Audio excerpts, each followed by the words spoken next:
കഴിഞ്ഞ കുറെ സീസണുകളിലായി Indian super ലീഗിൽ ഒരുപാട് പ്രതിഭകൾ എത്തിയിട്ടുണ്ട്. ചിലർ അതിവേഗത്തിൽ പൊടി പൊട്ടിച്ച് മാഞ്ഞുപോയി, ചിലർ കാൽപന്ത് മൈതാനങ്ങളിൽ ചരിത്രമൊരുക്കി. എന്നാൽ ബ്ലാസ്റ്റേഴ്സും ഒരുപാട് പ്രഗത്ഭരായ താരങ്ങളെ സൈൻ ചെയ്തിട്ടുണ്ട്.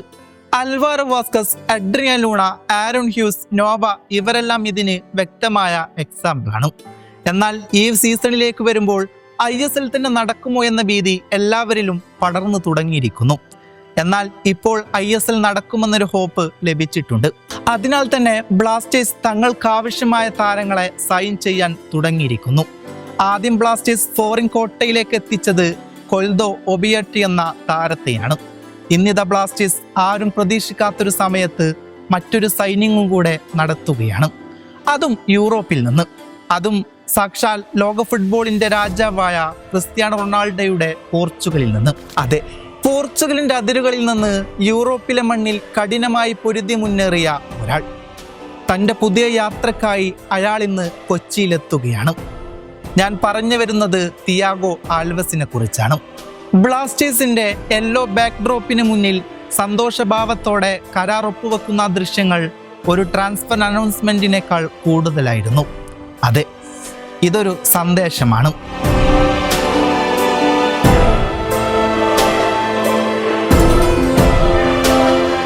പോർച്ചുഗലിലെ കൊയിംബ്രയിൽ ജനിച്ച ആൽവസ് ബാല്യകാലം മുതൽ തന്നെ വലിയ പ്രതീക്ഷയായിരുന്നു.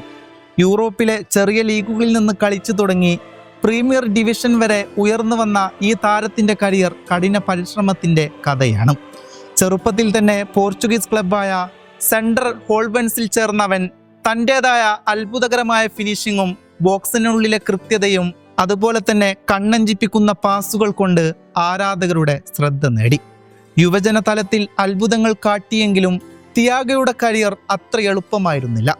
പരിക്കുകൾ, ക്ലബ്ബ് മാറ്റങ്ങൾ, ഫോമിന്റെ താഴ്ചകളെല്ലാം നേരിട്ടാണ് അവൻ ഇന്ന് ഈ നിലയിലേക്ക് എത്തിയത്. എങ്കിലും അതവനെ തളർത്തിയിരുന്നില്ലായിരുന്നു, മറിച്ച് അതവനെ കൂടുതൽ ശക്തനാക്കി. യൂറോപ്പിലെ തൻ്റെ അവസാന ക്ലബ്ബായ എസ്റ്റയിൽ നിന്ന് പുറപ്പെട്ടപ്പോൾ പലർക്കും തോന്നിയത് തിയാഗോ ഇനി വീട്ടിലേക്കാണ് മടങ്ങുകയെന്നായിരുന്നു. പക്ഷേ അവൻ തിരഞ്ഞെടുത്ത വഴി അതിശയകരമായിരുന്നു. ഇന്ത്യയാണ് അവൻ തിരഞ്ഞെടുത്തത്. ഒരു പുതിയ ഭൂഖണ്ഡം, പുതിയ ലീഗ്, പുതിയ സംസ്കാരം. കേരള ബ്ലാസ്റ്റേഴ്സിന്റെ ക്യാമ്പിൽ അവനെ ഉൾപ്പെടുത്തിയത് സാധാരണ നീക്കമേയല്ല. 29കാരനായ ഈ ഫോർവേഡിന്റെ യൂറോപ്യൻ എക്സ്പീരിയൻസും ടീമിനും ലീഗിനും വിലപ്പെട്ടതാണ്. മൈതാനത്ത് പന്ത് തൊടുന്ന തിയാഗോയുടെ സ്റ്റൈൽ തന്നെ വ്യത്യസ്തമാണ്. അവൻ്റെ കിക്കിൻ്റെ കർവിങ്ങും ട്രിബിളിങ്ങും നിർണായക നിമിഷങ്ങളിൽ പന്ത് പോസ്റ്റിൻ്റെ അകത്തെത്തിക്കുന്ന കൃത്യതയും കണ്ണഞ്ചിപ്പിക്കുന്ന പാസുകളുമെല്ലാം ബ്ലാസ്റ്റേഴ്സിൻ്റെ ആരാധകരെ ആവേശത്തിലാക്കും. ബ്ലാസ്റ്റേഴ്സിൻ്റെ പ്രധാന ലക്ഷ്യം വ്യക്തമാണ്. ഈ സീസണിൽ ചരിത്രം സൃഷ്ടിക്കണം. നിരവധി തവണ ഫൈനലിന്റെ വാതിൽ തട്ടിയെങ്കിലും കിരീടം ഒരിക്കലും തങ്ങളുടേതാക്കാൻ ബ്ലാസ്റ്റേഴ്സിന് സാധിച്ചില്ലായിരുന്നു. എന്നാൽ ഇപ്പോൾ ആരാധകർ പ്രതീക്ഷയോടെ നോക്കുന്നത് തിയാഗോയുടെ ഈ സൈനിങ്ങിലേക്കാണ്. അറ്റാക്കിൽ ഈ സൈനിങ് മൂർച്ച നൽകുമെന്നത് ഉറപ്പ് തന്നെയാണ്. അവൻ്റെ എക്സ്പീരിയൻസും യുവതാരങ്ങൾക്ക് പ്രചോദനമാകും. അവൻ്റെ കളി ലീഗിന്റെ നിലവാരം ഉയർത്തും. ബ്ലാസ്റ്റേഴ്സിന്റെ ജേഴ്സി അണിഞ്ഞ് കൊച്ചിയിൽ ആരാധകരുടെ മുന്നിൽ കളിക്കാനൊരുങ്ങുമ്പോൾ അവൻ്റെ മുഖത്ത് കാണുന്ന ആത്മവിശ്വാസം തന്നെ എല്ലാം പറയുന്നു. I am ready for this. Kerala Blasters ആരാധകർക്ക് ഈ സീസണിൽ ഇത് പുതിയൊരു അധ്യായമാണ്. അതെ, തിയാഗോ നമ്മുടെയൊക്കെ പ്രതീക്ഷക്കൊത്ത് കളിക്കുമെന്ന് തന്നെയാണ് ഞാനും നിങ്ങളും കരുതുന്നത്.